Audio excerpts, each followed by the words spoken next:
Hey everybody, it's tax time and good news and bad news, but if you're buying a house or even thinking about refinancing or consolidating some debt this year, do not file that tax return without talking to a mortgage professional.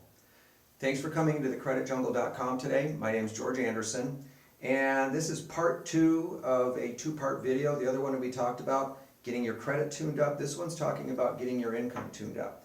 So there's a lot of factors to consider when filing your tax returns. The Tax Cuts and Jobs Act of 2017 gave us some significant breaks as far as our standard deduction. That's the deduction that you get just for being alive. So a married couple, that virtually doubled, and it's now $24,400. So that's a standard deduction that every married couple would get on there. And if you have the opportunity to itemize your taxes, sometimes in the past, if you could itemize $26,000 worth of tax deductions, it normally made sense to do that because you saved a lot of money in taxes.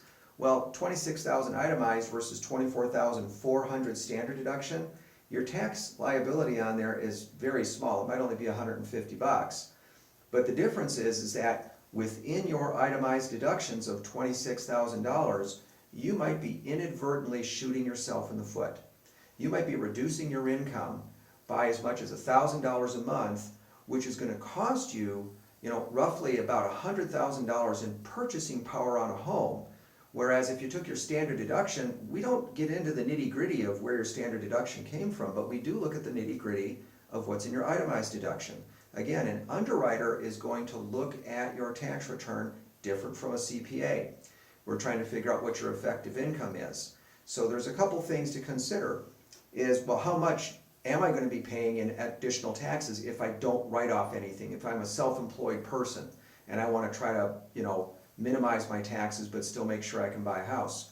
Well, if your taxable income is at $30,000, I'm using a real rough scenario here. There's a lot of variables, but that's going to put you at roughly about the $300,000 price range of purchasing a home with a very small down payment.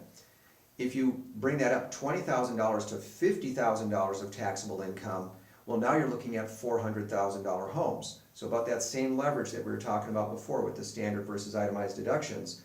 But what is the additional tax on that? Well, the federal taxes on that extra $20,000 is only 12%. It's $2,400 or $200 a month. And do you want to give up an opportunity to be able to get into a home and for the cost of $2,400? Well, that's a decision that you have to make. But there's different ways that you can take deductions as well. For example, real estate and vehicles can be depreciated on different schedules. Some of that depreciation can be added back, different types, and sometimes it cannot be. And what really makes sense is to be able to find out, well, where are you at? What do you want to do? What's your tax liability? How much do you owe? And are you considering trying to do something? Well, there's a form here. You guys can fill that out. And I'd be happy to bring into my office and bring me your tax return after you have sat down with your CPA or whoever does your taxes, and right before you hit that file button, because once you file, that's the return that you're going to be stuck with for this year.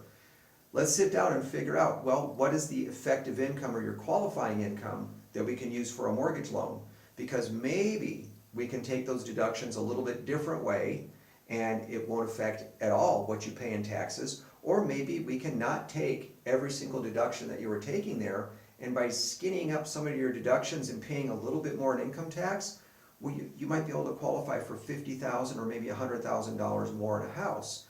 And if there's any inkling that you might want to do that, that's certainly something that you would want to know before you file that tax return. So anyway, come on in, push button, get mortgage professional. Let's sit down and evaluate your credit, your income, and make sure that everything's in tune for any goals that you might have for the next year or even 2 years if we need to use 2 years worth of tax returns. Thanks again. This is George Anderson. We'll see you soon.